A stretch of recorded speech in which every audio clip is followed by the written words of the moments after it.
Good morning and welcome once again to Today in African History with Baba Shaka. I'm Baba Shaka and today is January 15th, 2021.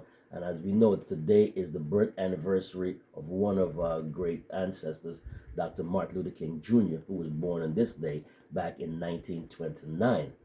Right? Now, today we're going to turn our TV on, we're going to turn the radio on, and we're going to be listening to I Have a Dream, I Have a Dream, and because every year the media makes it seem as though Dr. King only had one speech, okay? But I like to talk about the speech that I think is most important because most Americans remember Martin Luther King Jr. for his dream of what this country could be, a nation where his children would not be judged by the color of their skin, but by the content of their character. While those words from 1963 are necessary, his speech Beyond Vietnam from 1967 is actually the more insightful one. It is also a much more dangerous and disturbing speech, which is why far fewer Americans have heard of it. And yet, it is a speech that we need to hear then and we need to hear today. In 1963, many of the U.S. had only just begun to be aware of the events in Vietnam.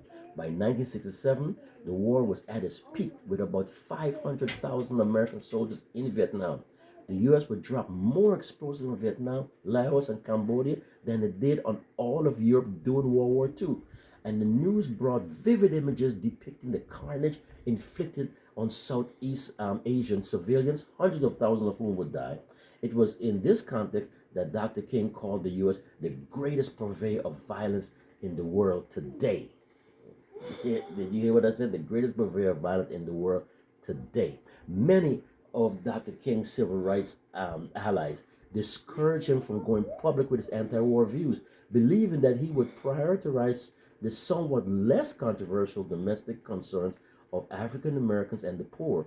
But for Dr. King, standing against racial and economic inequality also demanded a recognition that those problems were inseparable from the military industrial complex and capitalism itself. Dr. King saw the war as an enemy of the poor, as young black men were sent to guarantee the liberties in Southeast Asia, which they had not found in Southwest Georgia or East Harlem. What Dr. King understood was that the war was destroying not only the character of the U.S., but also the character of his soldiers. Ironically, it also managed to create a kind of American racial equality in Vietnam as black and white soldiers stood in brutal solidarity against the Vietnamese. But if they were fighting what King saw as an unjust war, then they too were perpetrators of injustice, even if they were victims of it at home. For American civilians, the uncomfortable reality was that the immorality of an unjust war corrupted the entire country. If America's soul becomes totally poisoned, King said, part of the autopsy must read Vietnam. In a speech which he delivered exactly 1 year to the day before he was assassinated, Dr. King foresaw how the war implied something larger about the nation. It was, he said, but a symptom of a far deeper malady within the American spirit. And if we ignore this sobering reality, we will find ourselves organizing clergy and laymen concerned committees for the next generation, unless there's a significant and profound change in American life. Dr. King's prophecy connect the war in Vietnam with our forever wars today, spread across multiple countries and continents, waged without end from global military bases numbering around 800. Some of the strategies for our forever war comes directly from lessons that the American military learned in Vietnam. Drone strikes instead of mass bombings, volunteer soldiers instead of draftees, censorship of gruesome images from the battlefront, and encouraging the reverence of soldiers.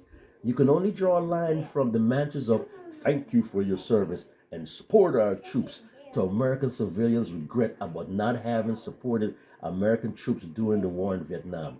This sentimental hero worship actually serves civilians as much as the military. If our soldiers can be absolved of any unjust taint, then the public who support them is absolved too. Standing in solidarity with our multicultural, diverse military prevents us from seeing what they might be doing to other peoples overseas and insulates us from the most dangerous part about King's speech, a sense of moral outrage that was not limited by the borders of nations, class, or race, but sought to transcend them. What made Dr. King truly radical was his desire to act on this empathy for people not like himself, neither black nor American. For him, there was no meaningful solution to the war without taking into account Vietnamese people who were the voiceless ones. Recognizing their sufferings from far away, King connected it with the intimate sufferings of African Americans at home. The African American struggle to liberate black people found a corollary in the struggle of Vietnamese people against foreign domination. And it was therefore a bitter irony that African Americans might be used to suppress the freedom of others to participate in, as Dr. King put it, the role our nation has taken, the role of those who make peaceful revolution impossible by refusing to give up the privileges and the pleasures that come from the immense profits of overseas investments. Americans prefer to see our wars as exercises in protecting and expanding freedom and democracy. To suggest that we might be fighting for capitalism is too disturbing for many Americans. But Dr. King said, quote, and if we are to get on the right side of the world revolution, we must undergo a radical revolution of values. We must rapidly begin the shift from a thing-oriented society to a person-oriented society. Those words and their threat to the powerful still apply today.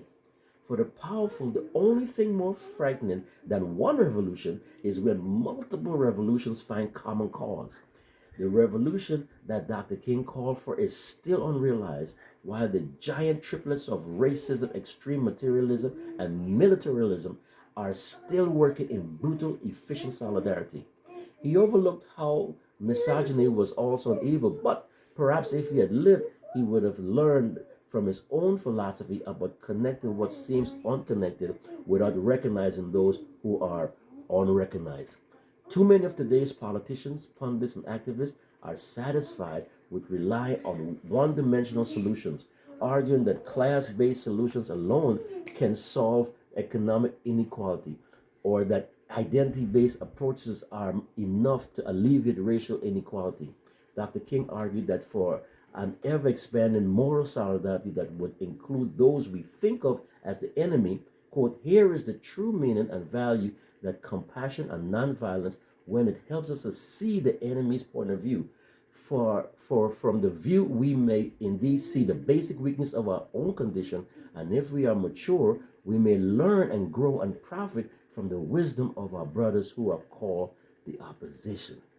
This was the dream of King that I and many others prefer, the vision of a difficult and ever-expanding kinship, extending not only to those whom we consider near and dear, but also to the far and the fear. Right? So, as you're looking at the TV and listening to the radio today, and they keep hearing the play of I Have a Dream, I would recommend that you go and maybe go to YouTube and pull up Dr. King's speech and listen for it yourself. Dr. King's speech about the war in Vietnam. Okay? Also, I would like to wish the ladies of Alpha Kappa Alpha Sorority Incorporated a happy Founders Day. Today is also their founding day, but I couldn't get to that because of Dr. King's birthday, but I still want to wish them happy Founders Day. Also, I want to recommend that you hit that subscribe button. Just go ahead and hit it. It doesn't take a lot of energy and doesn't take a lot of thought. Just hit that subscribe button, become a subscriber. That little bell icon, hit that also so that you could be notified whenever we put one of these videos out. And until tomorrow, this is Baba Shaka with Today in African History. Masalam.